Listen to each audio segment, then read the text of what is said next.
ஓ மகா கணபதியே போற்றி. நம்ம எல்லோருக்கும் தெரியும், நமக்கு முழுமுதற் கடவுள் யாரு? வேற யாரு?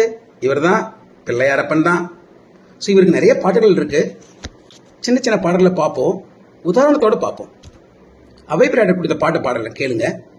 பாலும் தெளிதேனும் பாகும் பருப்பும் இவை நாளும் கலந்து உனக்கு நான் தருவேன், கோலம் செய் துங்கக் கரிமுகத்து தூமணியே, நீ எனக்கு சங்கத் தமிழ் மூன்றும் தா. எளிமையான பாடல். இதில் அந்த அம்மா 4 பொருள் கொடுக்குறாங்க. பால், தெளிதேன், பாகு, பருப்பு. இதை கொடுத்துட்டு சங்கத் தமிழ் 3 கேட்குறாங்க. இயல், இசை, நாடகம். இதுக்கு என்ன அர்த்தம்?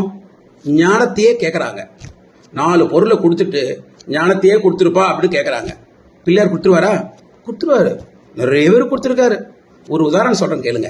நம்ம நம்பியாண்டார் நம்பின்னு ஒரு பெரிய மகான்.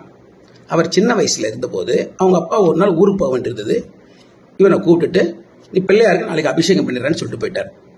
அவங்க அம்மா அவனுக்கு அபிஷேகத்துக்குரிய நெய்வேத்தியெல்லாம் பண்ணி கொடுத்தாங்க. அதை எடுத்துகிட்டு போய் அவர் சாமி கும்பிட்டாரு, நெய்வேத்தியம் முடிச்சாரு.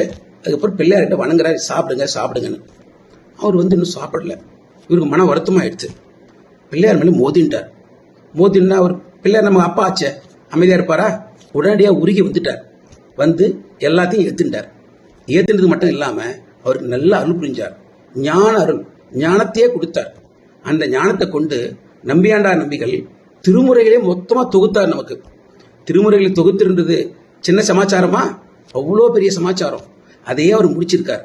அந்த மாதிரியான அருள் கொடுக்கக்கூடியவர் நம்ம பிள்ளையார், ஞான முதல்வன். இந்த ஞான முதல்வனை அன்றாட நம்ம சாமி கும்பிட்டுனே இருக்கணும். நம்பிக்கையோடு கும்பிடுங்க, அவர் உங்களுக்கு அருள்வார். இந்த பாட்டை மறுபடியும் பாடுறேன், கேளுங்க. பாலும் தெளிதேனும் பாகும் பருப்பும் இவை நாளும் கலந்து உனக்கு நான் தருவேன், கோலம் செய் துங்கக் கரிமுகத்து தூமணியே, நீ எனக்கு சங்கத் தமிழ் மூன்றும் தா. சங்கத் தமிழ் மூன்றும் தருகின்ற மகா கணபதியை போற்றுவோம். மகா கணபதியே போற்றி.